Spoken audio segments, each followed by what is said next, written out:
Itu kan namanya kita operasional itu kan pasti ada hal yang harus kita bayarkan agar rumah sakit ini bisa berjalan secara operasional. Itu bukan presentasi yang dibagikan ke pegawai loh, itu proporsi untuk membuka ruang tunggu. Kita keluar ini dari pakemnya, yang tadinya pakemnya 45, kita meminta izin kepada Dirjen. Pak Dirjen, tolong izinkan kami, walaupun nanti itu akan merah, kami akan membuka di angka 48%.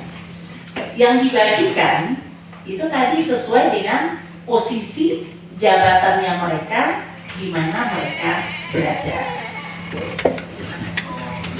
Nanti ini yang apa rasio pegawai itu sudah 48% ya, berarti termasuknya semua SDM yang ada, mulai dari dirutnya, dewan pengawasnya, sampai kepada seluruh sivitas hospitalia itu memang indikatornya maksimal itu di angka 45% dari total pendapatan rumah sakit dari operasionalnya. Jadi dari pelayanannya itu maksimal itu di angka 45%.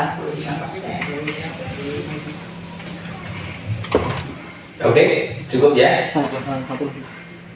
Oke, satu lagi. Jam kerjanya itu kan sebenarnya sudah ada ya, kecuali dokter saya sampaikan aja. Jam kerja dokter itu tidak bisa disamakan dengan jam kerjanya pegawai kantoran. Bisa jadi dia operasi baru selesai jam 5 subuh, kan nggak mungkin juga dia jam 7 harus datang.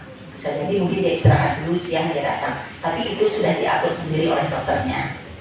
Sedangkan perawat itu mereka shift pagi dari jam 7 sampai dengan jam 14.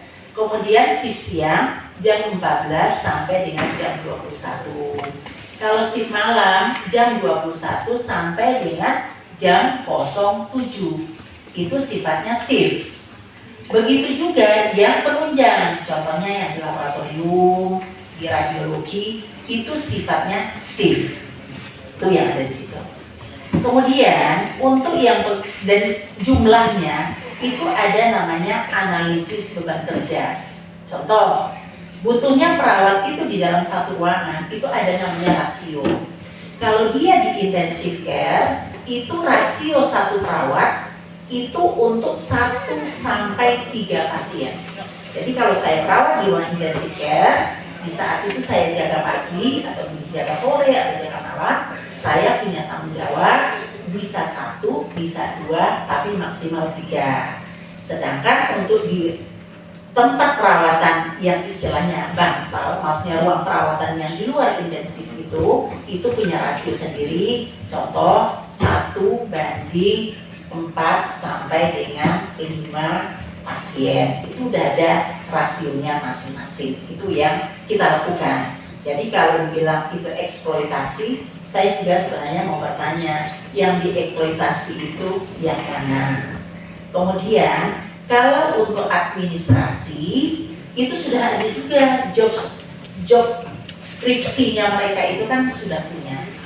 Di saat memang mereka itu harus terpaksa lembur, tentu kita juga akan memberikan haknya mereka.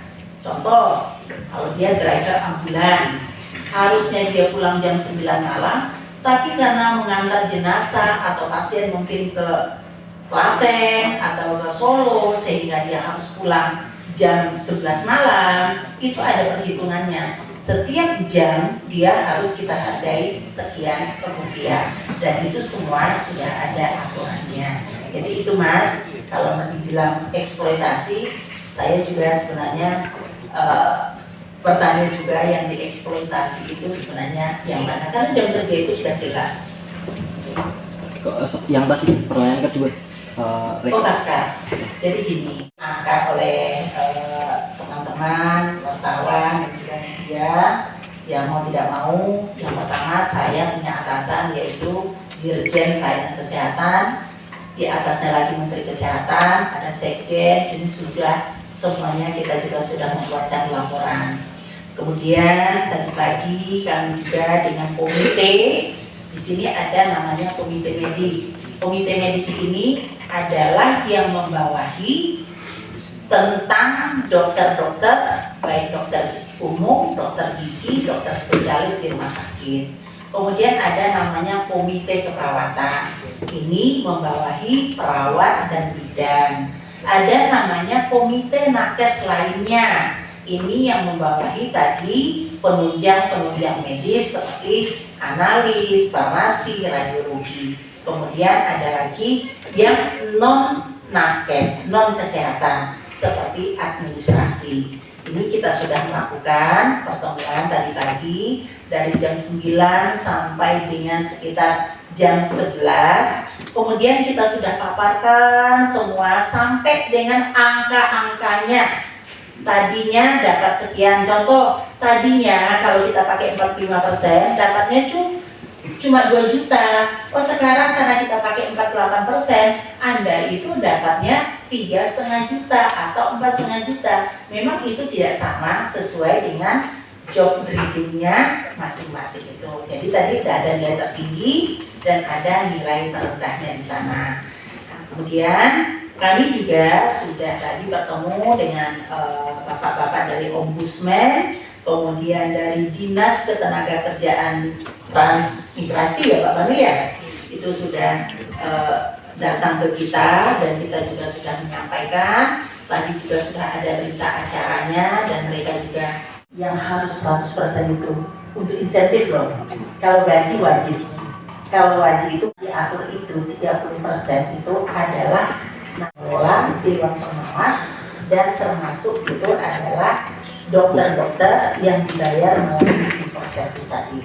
Silakan berbuka puasa. Dengan perhitungan yang ada. Kenapa 30% Mas? Bayangkan aja kalau disamakan, masa profesi yang lain dokternya itu nanti terlalu tinggi.